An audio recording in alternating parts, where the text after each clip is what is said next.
Hello. Hello. Hi. I'm making feeling? sure.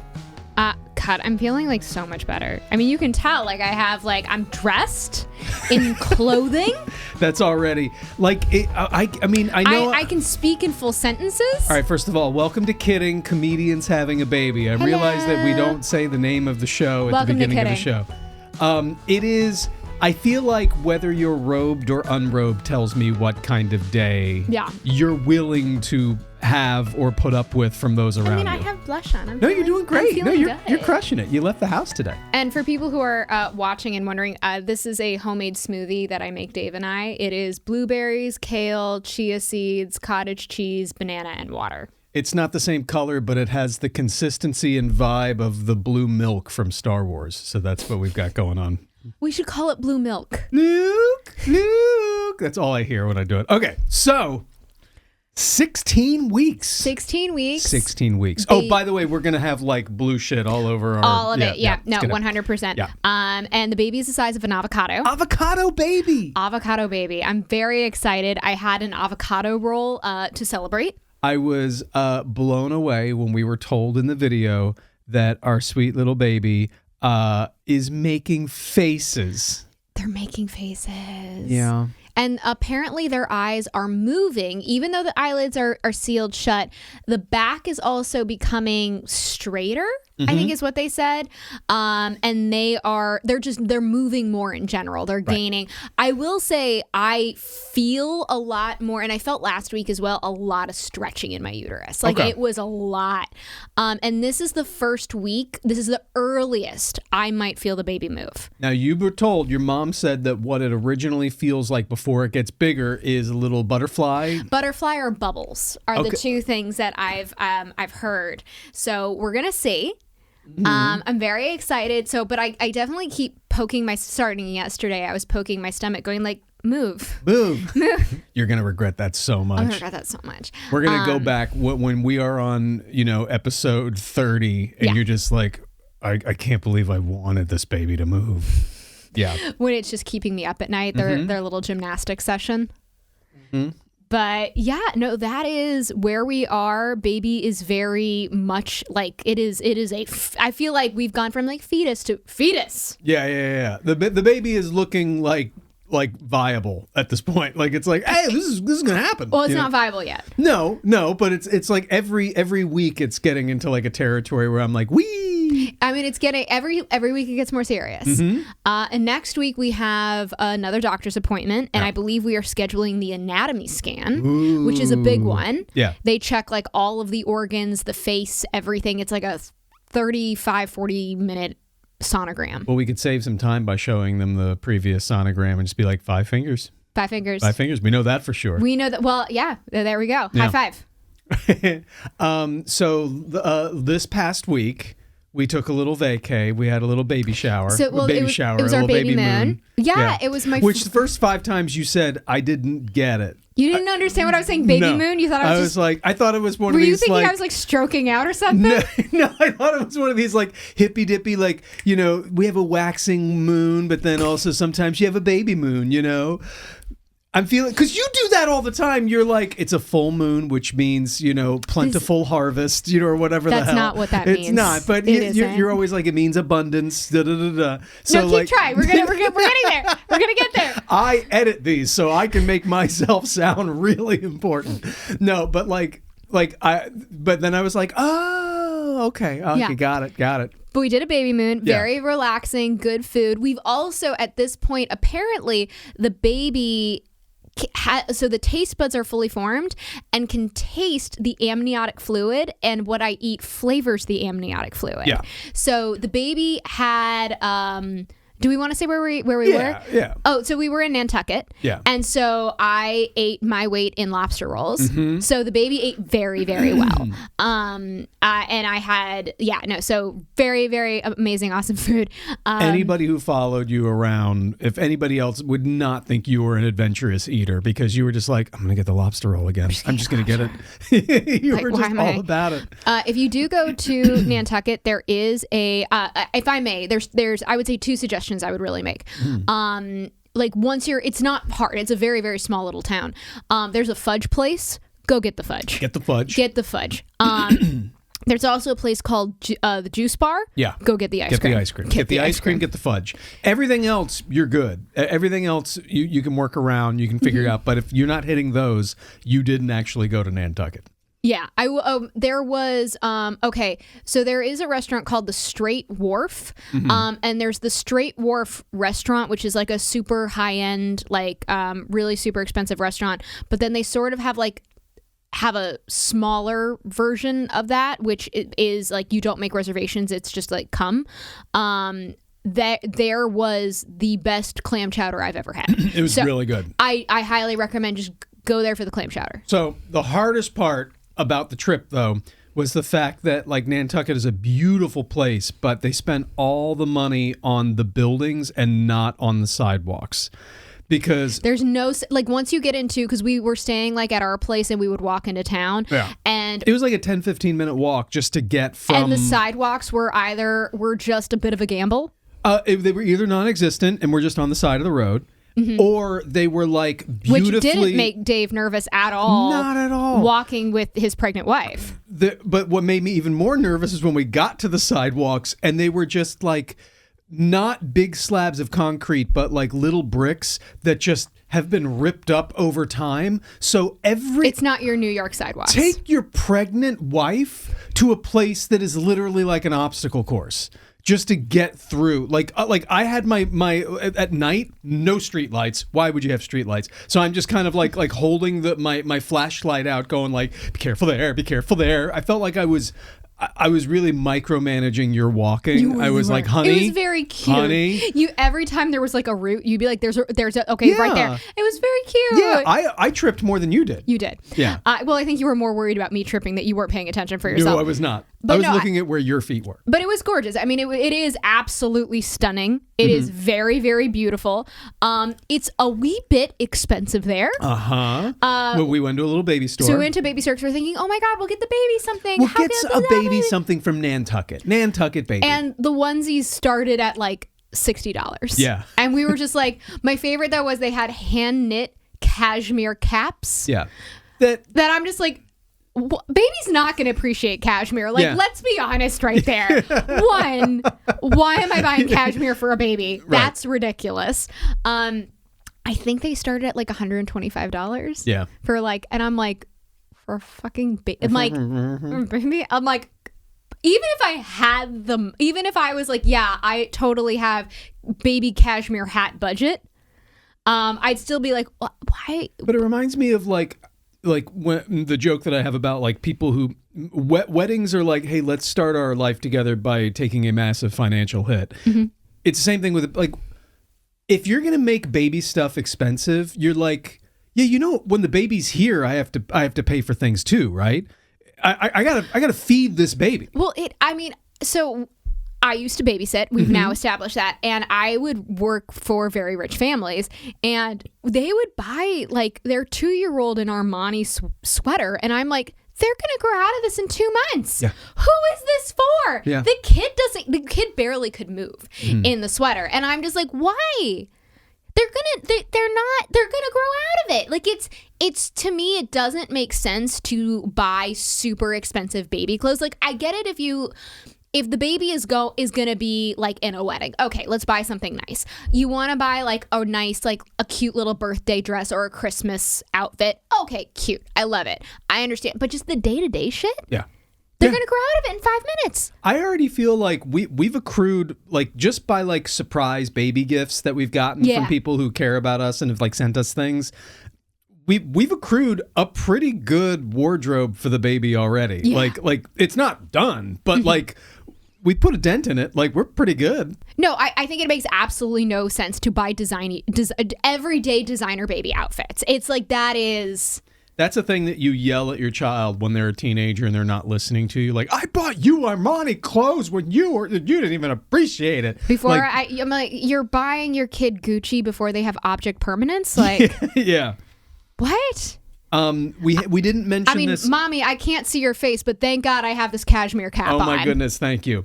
We didn't mention this, I think, yet on the podcast, but recently we found out, we got my results back that we are not mutual carriers for anything. No, I don't think we did a genetic panel. And like, especially for me as like donor conceived and having like so little medical history, like that kind of stuff like does mean a lot to me. And so like I'm a carrier for a bunch of stuff, and you took a genetic panel and you're only a carrier for one thing that I don't even remember what it was. Yeah. So we're not carriers for the same thing. What is that? So that was really good news. Yeah. That was great. I'm trying to think. It's a question that I had for you. We kind of started talking about this in a previous episode. What were things that when you were a kid that you felt like you developed slower than others? Than like those around you, where it's athleticism. Okay, well, actually, I walked later. Later, but for a very specific reason that our readers will not know. So I broke my leg when I was 5 months old. Mm-hmm. What happened? And this, if you want my mom to just start crying, this is how you do it. So she was carrying me down and my mom and my dad were going out, and my mom was wearing high heels for the very first time, and we had a porch that was gray, and when it did get cold, there was something about the paint that did ice, and she didn't see, and so she slipped on the ice and fell, and she held on to me, never let go, and she broke her elbow, and I seemed to be like, I was crying, but like I seemed to be okay. I was moving my legs and everything, but it was like, okay, I think the baby's okay, just, my mom got hit. But I kept crying a lot and everything when she would change my diaper and my onesies, and my mom was like, shit, something's not right. And so she took me to the doctor, and my femur was broken. Yeah. And I had to be in a essentially half body cast where both legs were completely cast up. I was cast up to my chest.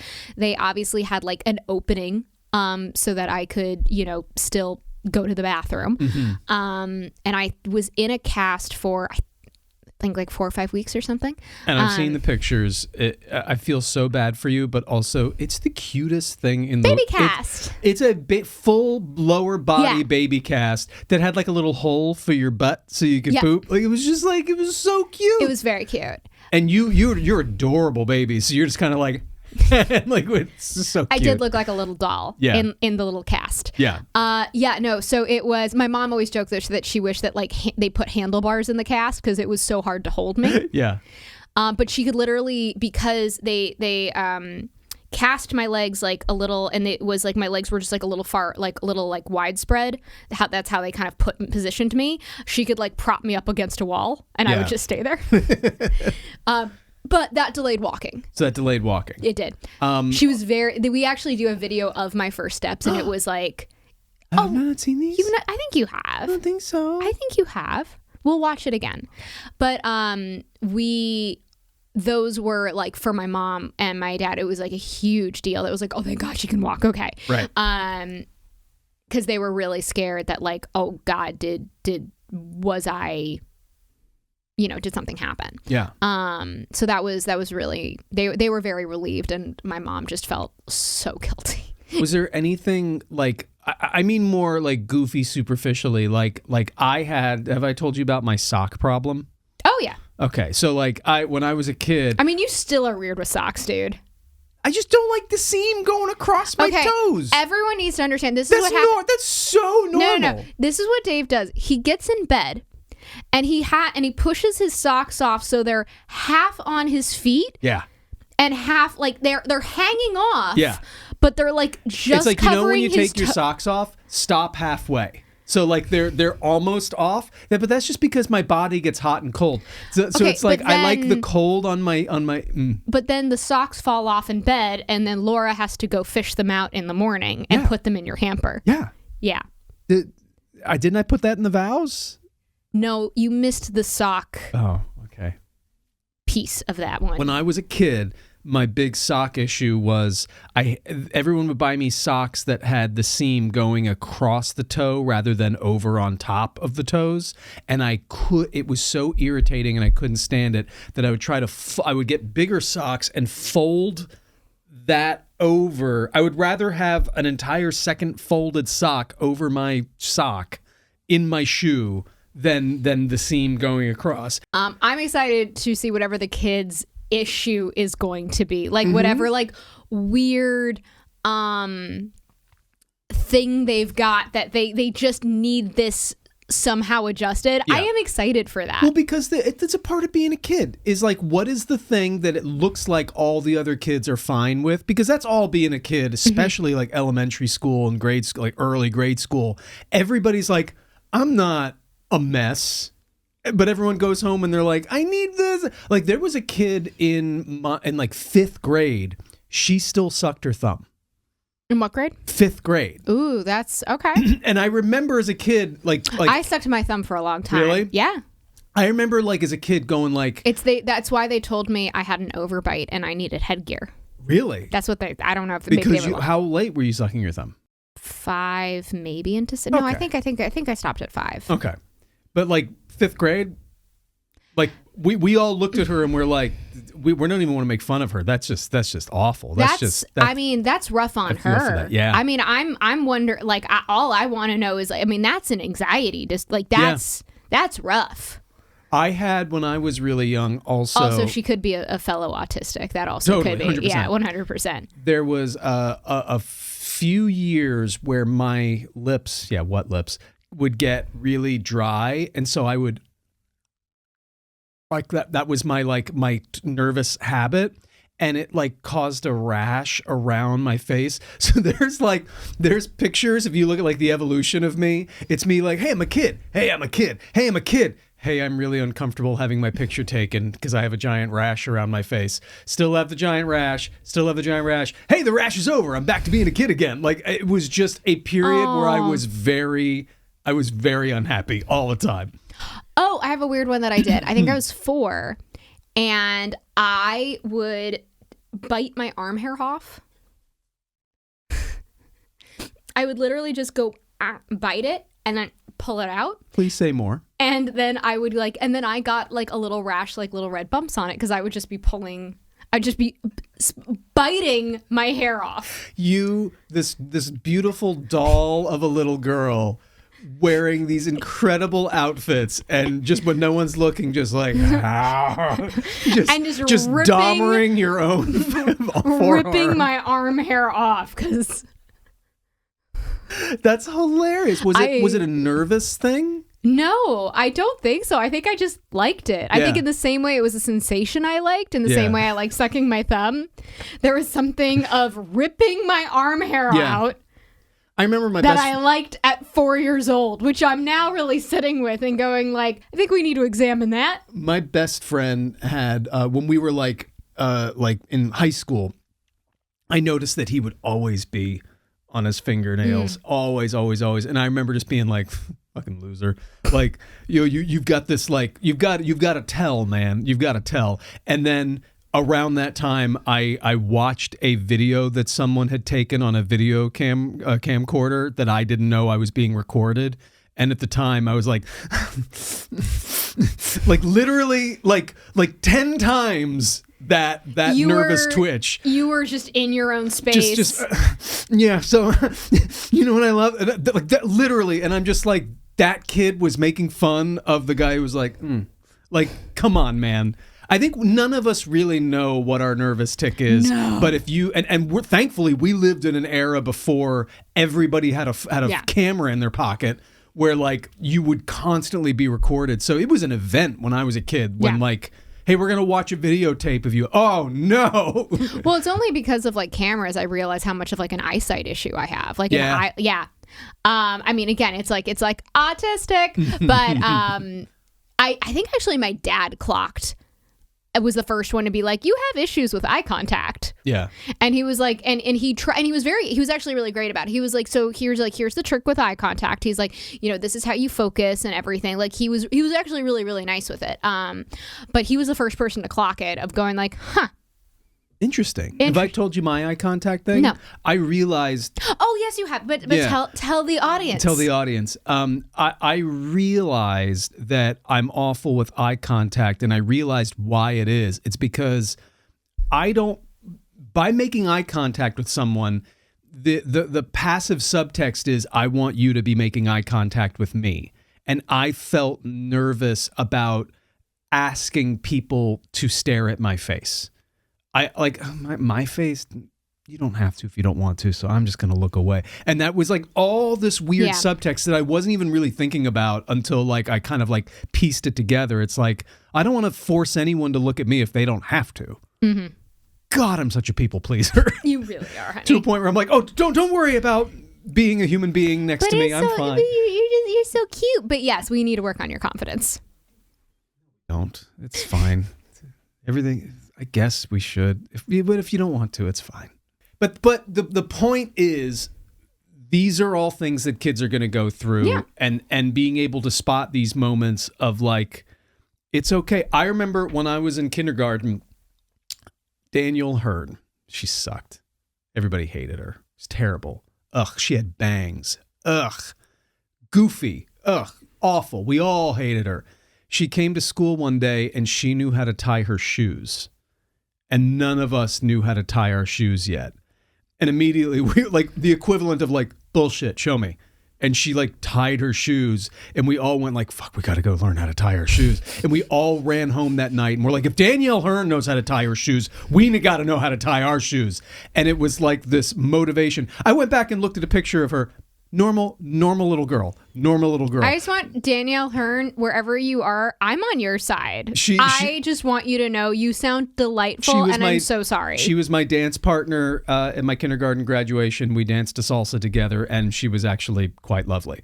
But at the time, bangs. I mean, I have side bangs. No. I've come to grips with it, okay? Oh, okay. But like things like that when you're a kid that all of a sudden manifest, and like you oh no, I've got to learn this, or oh, I'm behind on this, or the other kids are good at this and I'm not, I think is a thing that I can't wait to be able to get to that with our baby. There's a great comic. I don't want to name him without like his permission for this, because it's a personal story. Even though I'm sure he'd be fine with it. But I remember he actually told me a great story. When he was a kid, he went home to his parents and was like, ugh, Sarah sucks. Sarah's awful. I don't like Sarah. Sarah's mean. And Sarah, I think he's like, Sarah sucks at everything. She's not good at anything. Like, and he was just making fun of her. Mm-hmm. And his parents were like, I bet she's better at something else than you. I bet there's one thing that she can do better than you, and you're going to go figure out what it is. And he went, I think it was like in kindergarten, and he went back and he said that Sarah could draw a perfect star. Wow. And he was like, when you're 5, like that shit means everything, like tying your shoes. And he went, oh crap, she really is like, she can draw a really good star. Oh my God. And that kind of put into his head of like, maybe we should cut down on the superior shit. Yeah, maybe we cool it on the everything is defined by this one arbitrary. I mean, there was a girl that like had a bow in her hair every day, and I was like, you're terrible. Yeah.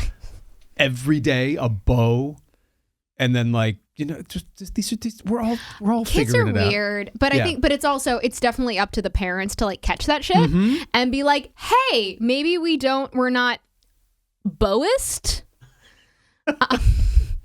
Yeah. Maybe that's not how we judge people. And I will say like, and that is up to the parents to like catch that shit, talk to your kid when they're coming home from school, to help curb that, because otherwise those are people who grow up and suck. Yeah. So yeah. At best suck, at worst serial killers. So yeah. Definitely make sure that like, because all kids are going to say weird shit, like we all know that, but it's definitely about the parents going, hey, now let's have a conversation about that. Let's work on that. Tied to that is the idea of like trends and stuff. I remember being a kid and everybody in school had a leather, the big thing was having a leather bound daily planner. Yeah. You had to have one. Honey, you had to have one. Well, I had to have gel pens. Gel pens, right. Gel pens were for me. It's non-negotiable. You walk into school and there's like a kid bouncer going like, let me see your gel pens. Because if you don't have them, like it was unheard of. And so we all got this leather-bound planner and didn't write shit in it. But I remember specifically going to my mom and dad just being like, I have to have it. This is not, I mean, where do we draw the line on things like, well, this is what's trending right now, and we could buy it. It's not like we're financially strapped, but let's make a point here that it's okay if you don't follow this thing. Is that even still a thing for kids? Yeah. Is it? Okay, I didn't know if that, like, do everything's you pay attention on TikTok? Sure, but everything's so compartmentalized now. I can't imagine that there's one, like, Pogs are probably not ever coming back. Well, right now it's Labubu's. Oh, right. Okay. Yep. Okay, yeah. See, you got to keep up with the kids, Dave. You got to pay attention. What is the way that we can say it in a way that'll make our kid cringe? Did you want one of those Labubu and Labubu? Did you get the Labubu? One boo-boo, please. One boo-boo, please. Yeah. Yeah. So no. I mean, this is still going to be a thing. You're going to have to, and especially like at whatever school our kid attends. Like, I'm sure there's going to be trends at that school. Yeah. I remember like when it was really cool to have a feather pen. What are those? Just pens with feathers on the end? Like a pen with like a feather. So a quill. No, it wasn't a quill. So you were going back to like no, it wasn't the a quill. 1800s. It was like a regular pen, but then a little feather top. Yeah. That was really dumb. Did you ever play Red Rover? Oh, yeah. I remember as a kid going like, this is just a terrible idea. Oh, see, I loved it. Oh, I thought it was so much fun. Now, looking back on it, it's like, how did we all not dislocate our shoulders? Oh, I do remember the boys and the girls would play separately, and the girls were like, they were like laughing. The boys were not laughing. The boys were like, I'm going to break your arm. The boys were like, let's go hard. So I remember very vividly going like, I don't want to be a part of this at all. So okay, last one on this. Let's find out what kind of kid you were. Okay. First is the worst. Second is the best. Third is the one with the... Okay, you already lost me. I already lost you? It's first is the worst. Second is the same. Oh, we are very different generations. Third is the one with the golden chain. What? That's not... You just came up with that right now. There is no... What is happening in the Northeast? First is the worst. In the New York suburbs. Second is the best. Third is the one with the hairy chest. I did hear that treasure one. chest, depending on your... I've heard both of those iterations. Okay. I have, all but right. the one I was first is the worst. Second is the same. Second is the... That doesn't... See, mine makes sense. First is the worst. Second is the best. I feel like melodically, it's like rhythmically, I don't like it. Yeah, but first is the worst. they're both different things. But here's the... First is the worst. Second is the same. Like, it is more rhythmic. First is the worst. Second is the best. Third is the one with the hairy chest or treasure chest, depending on regional dialect. But... Okay, this is the... And I have heard, like, first is the worst, second is the same, third is the one with the treasure chest, because then we have, like, the rhyming doesn't of, like... rhyme at all. Because with the first and the third line, the first and the third stanza. Say it again? First is the worst, second is the same, third is the one with the hairy chest. Because you have chest... Make that rhyme again? Shut up! Go ahead. No, you're being mean, and I don't think you know what rhyming is, honey. I think that's what we're discovering here. Here's the important one. What happened with the Joker? Jingle bells, Batman smells. Robin laid an egg. Batmobile lost its wheel, and the Joker got away. Or did ballet. I heard both of those. Yeah. I heard both. In your headcanon, what is it? And the Joker got away. Okay. But I did hear both. Okay. That was close. That was really close. I thought this was like a Mandela effect thing, and you're like from a different dimension. That is so weird. Well, I love how it's just like regionally. Yeah. We have different kid rhyming games. Well, that's what would always happen is like you'd meet a kid from another school, and they have like completely different trends at their school, and you're like, what is up with you? You know? Mm. Did you have gel bracelets? No. What are gel bracelets? That was a high school like, thing. Was it like... well, for me, it was high school. For you, it would have been college. Yeah. Yeah, I didn't have gel bracelets in college. Lame. Well, we had gel bracelets that like, and you would interlock them. Uh-huh. And if someone broke it, that means you had to have sex with that person. Oh, no. That's insane pressure. Yeah. No, it was dumb. Lots of dumb things. Yeah. Lots of dumb rules when you're a kid. Yeah. Yeah, no, it makes no, like, I don't know when I was dumber, if I was 16 or 6. Like, either one. Honestly, I think I was smarter at 6. Well, I do think that like at 16 there are like, well, these are just the rules, and you're like, oh man, the rules. Like these are the kid decided rules that we all have to follow. Oh no. And it's like, no, you don't. Mm-mm. Crazy. I'm very curious what from our childhood our kid will come home with, like, that are still trends, that are still things. Like, is something good? Is it cool? Do they even say cool anymore? Last I heard it was lit, but I think that's also out. That's completely gone. No, but I feel like cool has stood the test of time. I don't know. Yeah, Gen Alpha has their own labeling that I am unfamiliar with. Like Gen Z, I was barely holding on to. Alpha, I'm just like, I don't fucking know. Our kid's going to be beta, though. Gen Beta. Yeah. God. Our kid is like going to be earliest Gen Beta. How you feeling, by the way?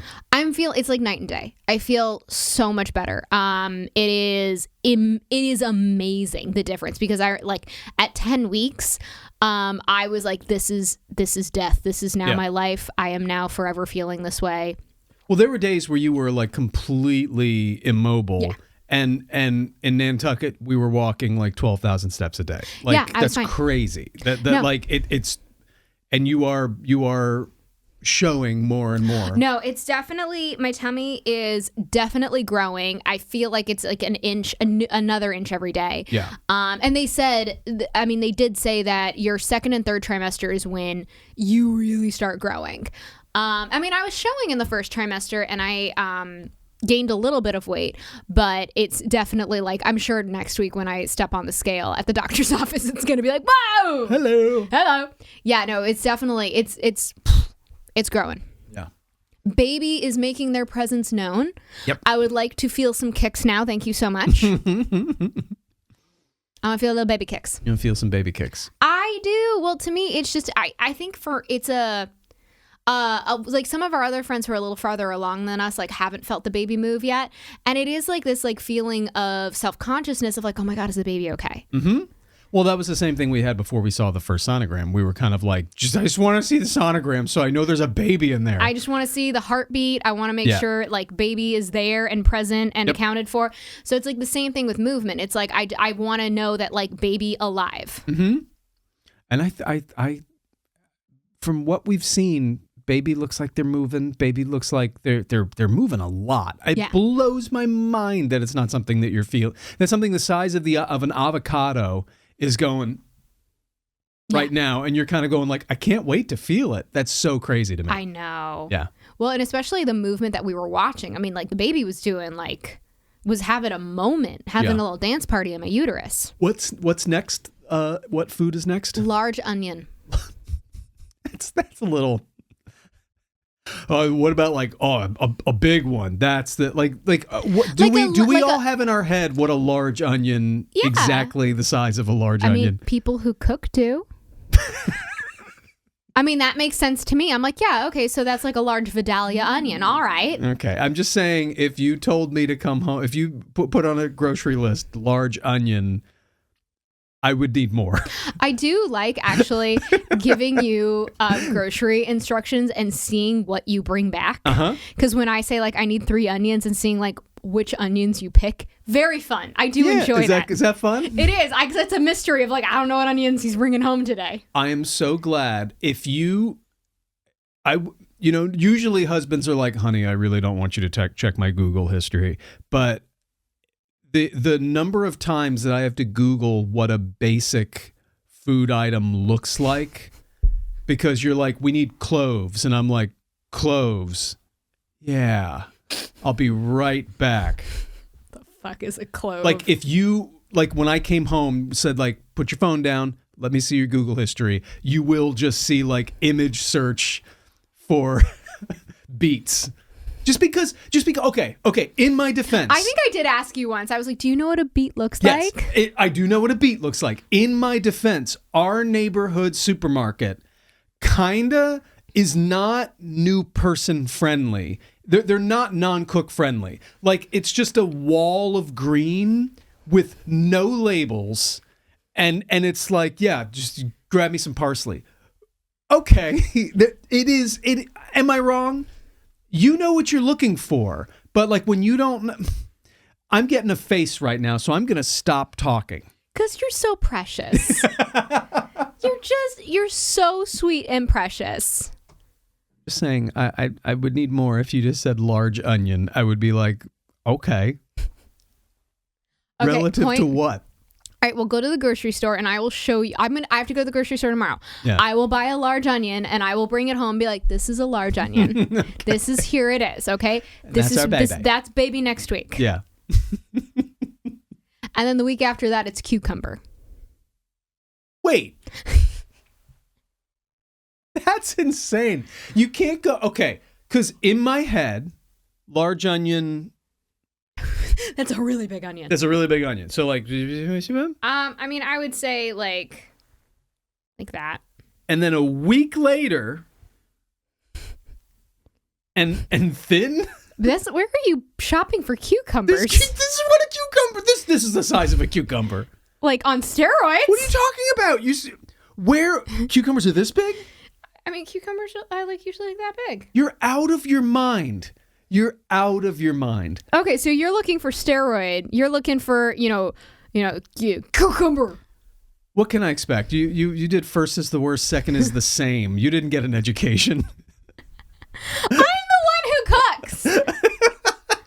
That was very Heisenberg of you. I'm the one who cooks. I'm sorry. You would get a cucumber and a zucchini mixed up. What? Because there's absolutely a difference that I know. How are you? You just like. I'm just good. Yeah. I would like to like buy random produce and just put it in front of you and be like, just name it. Oh, honey. Ooh.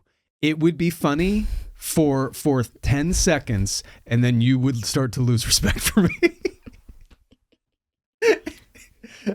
You would be like, this is great. We should probably stop. Well, I mean, you're Italian. You need to know. We need to make sure you understand the difference between like. That's a common misconception about Italians. My grandma did all the cooking, and she wouldn't let us in the kitchen. We just got in her way. So I never learned how to cook because I never got a chance to like hang out and watch what was going on. She was like, "Get out of here." I'm like, okay. What was your favorite thing that she cooked? She made the best grilled cheese sandwich you've ever had. And she would say that she just like buttered the bread. There's something else going on. There's some magic. Yeah, it's to this day. Any nausea or anything? No, I mean, I'm still having food aversions. I did throw up last night. Yeah.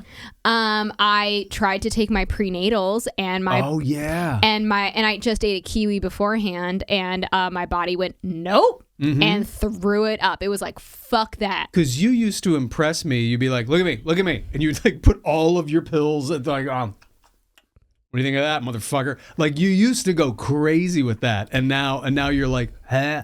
Even the thought. Yeah. Even the thought of it. Yeah. Will just make me go, oh. I love that. It's like, it's your body going like, no, evil. Bam. I don't know what, like my body right now is so fucking weird. With I had the same thing, like I was having a hard boiled egg and like halfway through my body was like starting to like wanting to throw it up, and I'm like, bro, you gotta work with me. We can't just eat fucking crackers. Should we go to some audience? Yeah, that's a good idea. Okay, so somebody was saying so somebody says, I absolutely agree that people who hate children simply for existing are the truest like of AHs? Assholes. Okay, no question. Of course, most people get annoyed by kids acting out in public, but honestly, I think most people are much more annoyed by their parents' indifference. Your kid is your responsibility. If they are misbehaving in public, it is your job to be the parent and stop them. Don't ignore it. Don't roll your eyes and say, well, they're just being kids. No, they aren't. If they are running around in a busy restaurant, climbing on things that are not for climbing, screaming, yelling inappropriately, etc., they're not just being kids. They're being brats, and it is your job to put a stop to it. Stop being lazy, get off your butts, and take care of your children. I fully agree 100%. with this. 100%. Like, I think that, like, whenever we see, like, passive parenting, it's fucking awful. That's where the anger and the frustration is. It's not in the kid. The kids... Well, some people... I mean, I will say, we do know people who just hate kids. And, like, I mean, kids can't breathe right for certain people. Right. But, yeah, no, we know the parents who absolutely are not respectful at all, and who don't, and think that, and treat the world as if it's their own living room. And it's like, and that is insane. Like, I mean, you and I have talked a lot about how we want to make sure that our children know how to act well in like a restaurant. One of the tips that we were given is like, once your kid has like gotten like their first round of vaccinations, like after I think like 3 months, like take them out to restaurants, like start at that point, go to like safe restaurants that, you know, like, okay, we let them get that stimulus, let them see what that's about. Absolutely. And we've talked about, and it does drive me crazy. And it's like, I have a lot of like understanding for parents. And if I see a parent struggling and their kid is having a meltdown, but they're trying, I will be like, fuck yeah, 100%. Parent, you're awesome. You keep going. But if I see a parent just, like, or they're allowing their kid, as this person says, to like literally run amok in a restaurant, they are, you know, that's shitty. That's like, come on, guys, like, let's go. Yeah. Let's make something happen. You got like parent your child. Just show an effort. Like show that you're aware of what's going on and you're making an effort to stop it. That's it. But like, yeah, I mean, I went back and listened to where we were talking about like, you know, people who are like not for kids, and it's like, I felt weird, like, oh man, we should like clarify, but like, not really. It's okay if you want to be without kids. No, it's totally okay. You want to be. I mean, you know, our closest friends want to be child free. Like, yeah, that's totally great. 100%. But there's a difference between being child free and wanting to be child free and hating kids and thinking that you're gonna live your life. That kids are an inconvenience when they cross paths with you. There's a huge difference. And there's also a huge difference between a kid being a kid and a parent just being passive. 100%. Two completely different things. Yeah. So no, totally, like, there's a lot of nuance and everything. But yeah, like, to all the parents who are struggling in the grocery store with the kid melting down, I see you trying super hard. I am on your side. Okay. I know your kids, like, I'm there for you. You're being great. Good job, Mom. Okay, I got some good responding to our video about like dad advice versus mom advice, where like the dad advice is like, don't leave. Yeah. Someone said, here's all the advice. Nature versus nurture have roughly equal influence on who your child will be. Have them do everything with you. That's your best influence. Don't undermine each other with parenting. Harshness has no redeemable qualities. That's it. I thought that was nice. I like that. I think that. That's really, really sweet, good, lovely advice. Rock on to that person.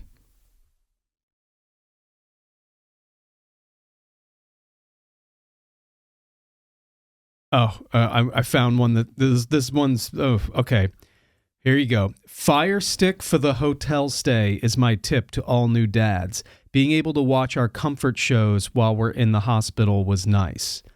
So being able to, like, I guess, take an Amazon Fire Stick and load up all of our favorite shows on it so that we're in the hospital, we can just plug it into a TV and just watch our favorite shows. Okay. And I can plug in my Steam Deck. No. And that's what they're saying. I'm following the advice of people who are already parents. They're saying I should plug in my Steam Deck and get my reps in.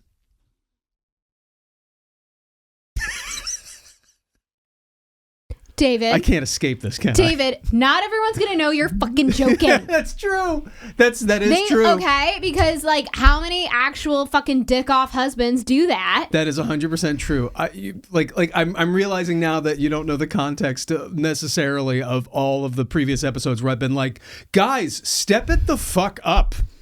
Mm-hmm. Yeah.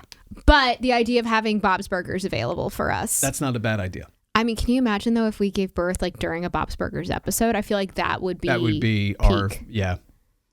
Should we put Bob's Burgers on during the labor? That's what I'm saying. But, like, during the actual... That's what I'm saying. But, like, during... We have to be very picky on what episode. Yeah. Oh, no, we can't just have any, because there are a few episodes where I'm like, this is stressing me out. I can't watch You this. have a lot of those. Not a lot. Mm-hmm. Only like 5 or 6 per season. But yeah, we'd have to figure out what would be a good birthing episode. Yeah. Do people like put on music? A lot of people do, yeah. break on through to the other side? What are good? Oh, no. Sissy That Walk by RuPaul. Sissy That Walk. Hell yeah. Yeah. No, that is. Yeah, I love it. Yeah, no, that to me is the birthing song. Yeah. There's also people do silent births. That's something that you can decide? That everyone has to be super, super quiet and only speak in whispers so that the baby doesn't come into this world with hearing screaming. Wait, okay. Including the mother? Or does the mother get a free pat? No. Can I... On what planet can I request to you, honey? You're being really loud. I know this is a lot for you. This is very traumatic right now. I don't know if this is true, but it said in People magazine that apparently that was how... Oh my God, I'm blanking on her name. Tom Cruise and his second wife, what was Katie her name? Holmes? And Katie Holmes gave birth to their daughter Suri, was a silent birth. That can't be something you can just... Now that could be tabloid shit. I think it was like People magazine, but that could be wrong. The fact that that's even a thing and that's even like a... I think we're going to do a silent birth. What are you talking about? You can anticipate that, honey. Do you think that you're gonna do a silent birth? This is my normal speaking volume. Yeah, I don't do silent. Yeah. I'm already prepared for 10 times you shouting at me, you did this to me. I'm already ready for that. I think I'll probably do my best writing at that point. I'm going to be that's what you need to be doing. You need to be writing down whatever punchlines and whatever jokes I'm writing. That's a good point. Yeah. That's your job. You have to be the joke tracker. But I can't because I'm just going to be whispering to the doctor. Okay. Because we're doing the silent birth. Remember, everybody. What did you say? I know this is all really important and this is all health related, but like, I'm going to whisper that's also not preparing the child for life. Life is screaming. Well, especially right now. Yeah. Life is loud. Those are the people that send the salad back. I mean, this is also, we have to prepare. We have to introduce them to when they're 2026. Yeah. Because if 2025 is any indication, it's like there's going to be more screaming coming up, kiddo. Look, I want to protect my child at all costs and slowly ease them in, but I can't think of anything that's a better like, hey, welcome to the jungle than to just like, yeah, everybody, there's a lot going on right now. There's a lot going on, a lot of sights, a lot of smells. Welcome to the rest of your life. Mm-hmm. Is there like actually a medical like theory behind if a child comes in without, like, are they not going to be screaming? I think it if I understand and remember correctly, and if I get this wrong, you can tell me, but I think the idea is if they come in, it like traumatizes them. It already it imprints negativity on them. If I remember correctly. The last thing you want in life is to have any negativity imprinted. Is this cynical, nihilistic Dave coming out? I just can't believe that that's something you can actively go like, we choose this. Like, what's going to happen in there is going to happen. You're saying this because you were imprinted with negativity when your mom gave birth because of the screaming. Right. Yeah, it all comes back to that. Exactly. Yeah. So I don't have to take responsibility for anything because there was screaming when I was born. Yes. Actually, there wasn't because she was out on drugs. Oh, that's right. You were a C-section baby. Yeah. So maybe the doctor was screaming. Well, that's traumatic in its own right. I mean, people. Yeah. So trauma either way. My little McDuff. Trauma of coming into the world screaming, and trauma with there's not enough of a fuss being made about this. Either one is trauma. All trauma. That's where it comes from. Because I always used to wonder, like, I don't really feel like I had like as a stand-up comedian, the thing that other comedians had, which is like, hey, mommy, look at me, look at me, look at me. But I guess it was because there was no fuss being made when I came out of the womb. She was unconscious. She wasn't even... It was a C-section. There was a lot of fucking fuss. Could have done more. You needed more fanfare? There could have been confetti. What do you think is going to happen when I give birth? Do you think there's going to be confetti coming out of my hoo-ha? I'm bringing the little... Oh, is that what we're doing? Yeah. Apparently there is, so I'm listening to a lot of people who like give birth talking about like what's the most painful part. Mm-hmm. And we're doing an epidural, just throwing that one out there. But what I've been told is the most like especially if you go to an epidural, like what the most painful part is, there's a massage they have to do to you afterward. I think it's called the fundal massage. It starts with an F, where they are massaging my abdomen to get everything out. And apparently it is the most painful thing. Oh. How could it has fun in the word. It's terrifying. Yeah, no, they have to like make sure everything comes out. So they're massaging me in a way that's like quite painful. God. Yeah. Well, on that note, we should wrap it up. Yay, pain! Thank you so much for listening. Like, share, and subscribe. We are on Apple Podcasts. Please send us a review. Let us know what you thought of the show. Send us your tips, your thoughts on what we've talked about here today. We'd love to read them out on the show. The feedback we've already gotten has been phenomenal. Yeah, We're it's so been so, especially thankful. for just starting out. It's been great. So thank y'all. But we love you. You can follow me at DaveColumbo.com, DVD Columbo on Instagram, Dave Columbo on TikTok, Laura at Laura High Five. At Laura High Five. Everywhere. And until next time, this has been Kidding. Thank you all so much.